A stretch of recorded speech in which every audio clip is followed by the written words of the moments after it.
অভিনেত্রী রাইমা ইসলাম শিমু হত্যাকাণ্ডের রহস্য উদ্ঘাটন করেছে পুলিশ। পূর্ব পরিকল্পনা অনুযায়ী রোববার 16 জানুয়ারি সকাল 7টা থেকে 8টার দিকে তিনি শিমুকে গলা টিপে হত্যা করেন। এরপর বাল্যবন্ধু ফরহাদকে মুঠোফোনে কল করে ডেকে নেন নোবেল। পরে ফরহাদ ও নোবেল পরিকল্পনা করে বাইরে থেকে বস্তা এনে শিমুর লাশ লম্বালম্বি ভাবে দুটি পাটের বস্তায় ভরে প্লাস্টিকের সুতা দিয়ে সেলাই করেন। এরপর বাড়ির দারোয়ানকে নাস্তা আনতে বাইরে পাঠিয়ে নিজের ব্যক্তিগত গাড়ির পেছনের আসনে শিমুর লাশ নিয়ে বেরিয়ে যান।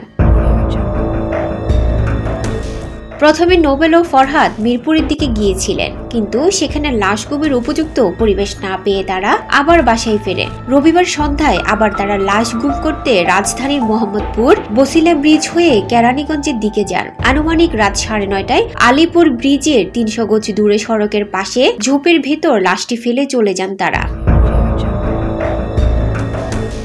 স্ত্রীকে হত্যার পর নিজেকে সন্দেহের বাইরে রাখতে কলাবাগান থানায় জিডি করেন ঠান্ডা মাথার খুনি নোবেল। তবে মরদেহ উদ্ধারের পর একটি প্লাস্টিকের সুতার সূত্র ধরে খুব সহজে খুনিকে ধরে ফেলতে সক্ষম হয় পুলিশ। মরদেহ গুম করতে দুটি বস্তা যে প্লাস্টিকের সুতা দিয়ে সেলাই করা হয়েছিল, সেই সুতার হুবহু এক বান্ডিল শিমুর স্বামী নোবেলের গাড়িতে পাওয়া যায়। গাড়িটি ধোয়া ছিল এবং দুর্গন্ধ দূর করতে ছিটানো ছিল ব্লিচিং পাউডার। এরপর তাৎক্ষণিকভাবে জিজ্ঞাসাবাদের জন্য নোবেলকে আটক করে পুলিশ। জিজ্ঞাসাবাদের পর নোবেল ও তার গাড়ি চালক ফরহাদ হত্যাকাণ্ডের কথা স্বীকার করেন। পারিবারিক কলহের জের ধরে স্ত্রী শিমুকে হত্যা করেন নোবেল।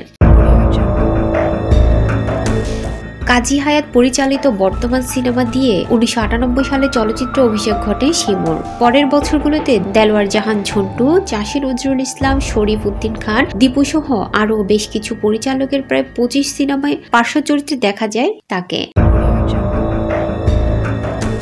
সাকিব খান, অমিত হাসান সহ কয়েকজন তারকার সঙ্গে কাজ করেছেন। শিমু বাংলাদেশ চলচ্চিত্র শিল্পী সমিতির সহযোগী সদস্য ছিলেন। চলচ্চিত্রের পাশাপাশি কয়েকটি টিভি নাটকে অভিনয় এবং প্রযোজনাও করেছেন। 2003 সালে মুক্তিপ্রাপ্ত জামাই শ্বশুর সিনেমায় চিত্রনায়িকা পূর্ণিমার বড় বোনের চরিত্রে অভিনয় করে দর্শক মহলে পরিচিত পান শিমু। সেই সিনেমায় তার বিপরীতে অভিনয় করেন অমিত হাসান। সম্প্রতি এনটিভিতে প্রচারিত ধারাবাহিক নাটক ফ্যামিলি ক্রাইসিস এই অভিনয় করে এই প্রজন্মের দর্শকদের কাছেও পরিচিত পেয়েছেন শিমু।